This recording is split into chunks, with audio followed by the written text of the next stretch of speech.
Quick disclaimer, this is an AI voice, which is not going to be perfect. There is a transcript in the description as well as subtitles for you to read along with. There are many ways that a market can fail, which may cause the government to intervene in order to correct this failure.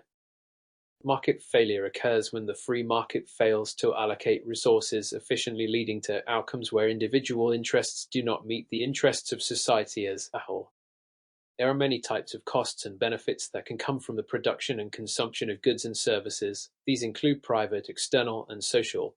Private costs are the costs experienced by the individuals or businesses in a transaction. For the producer, this would be the costs of production, whereas for the consumer, this would be the price of the good or service. External costs are the costs experienced by individuals or businesses outside of the transaction. External costs could be the pollution from the production of the good or service.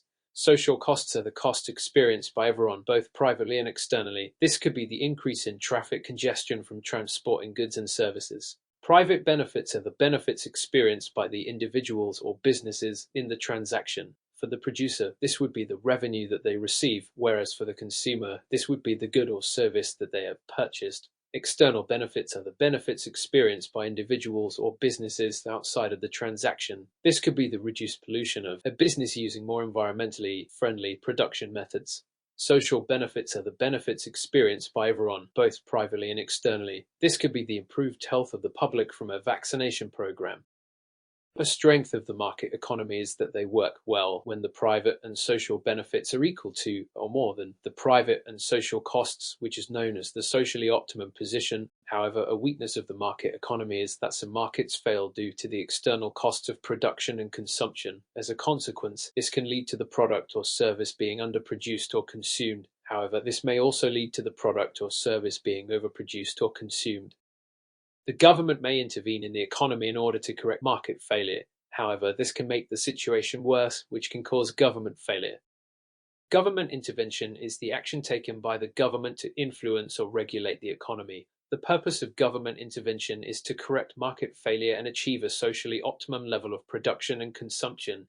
There are 5 methods of government intervention, including regulation, legislation, indirect taxation, grants and subsidies, and voluntary agreements. Regulation is the rules or laws made by the government to control or guide the economy, used to control production, to protect consumers, ensure fair competition, reduce negative externalities, and improve overall economic stability. Legislation is the process of making laws, typically to ban the consumption of a good, protect rights, enforce standards, and address issues like market failures or social inequalities.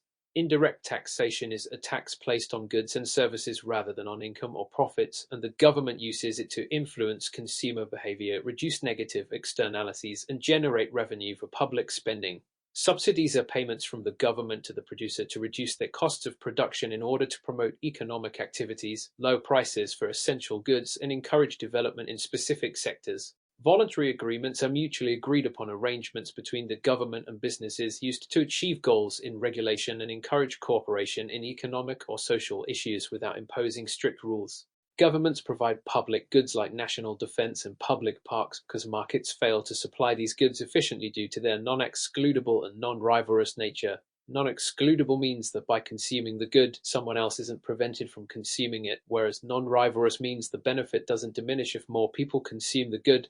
The government may intervene to correct negative externalities, such as pollution, by imposing taxes or regulations on activities that harm the environment, while positive externalities, like education, may be subsidized to encourage more widespread benefits. In markets where monopolies or oligopolies limit competition and exploit consumers, governments may enforce laws to promote competition and prevent abuse of market power.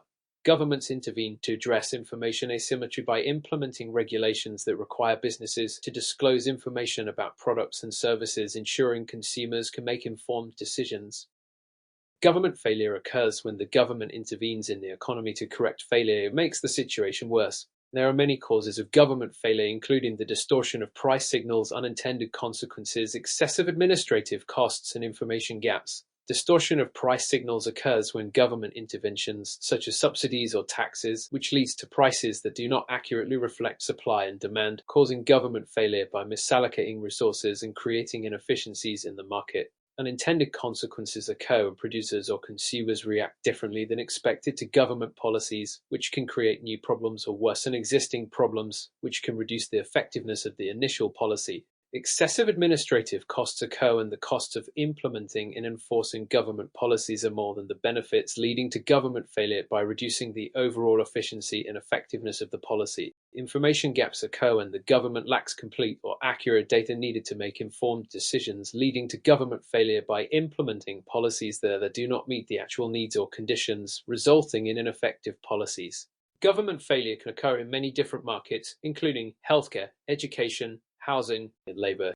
In the healthcare market, attempts to control costs or regulate services may lead to reduced quality of care or longer wait times if the policies are not well designed, causing them to fail to improve overall health outcomes effectively. In the education market, excessive regulation or misallocation of funding in public education can result in unequal access to quality education and inadequate preparation of students, failing to meet educational goals. In the housing market, price controls or subsidies intended to make housing affordable can distort market incentives, leading to housing shortages or surpluses and reducing the quality and availability of housing. In the labor market, minimum wage laws or labor regulations can sometimes lead to reduced employment opportunities or increased informality in the job market, failing to achieve intended improvements in worker welfare. Thank you for watching this video on market failure and government intervention. I'll see you in the next lesson.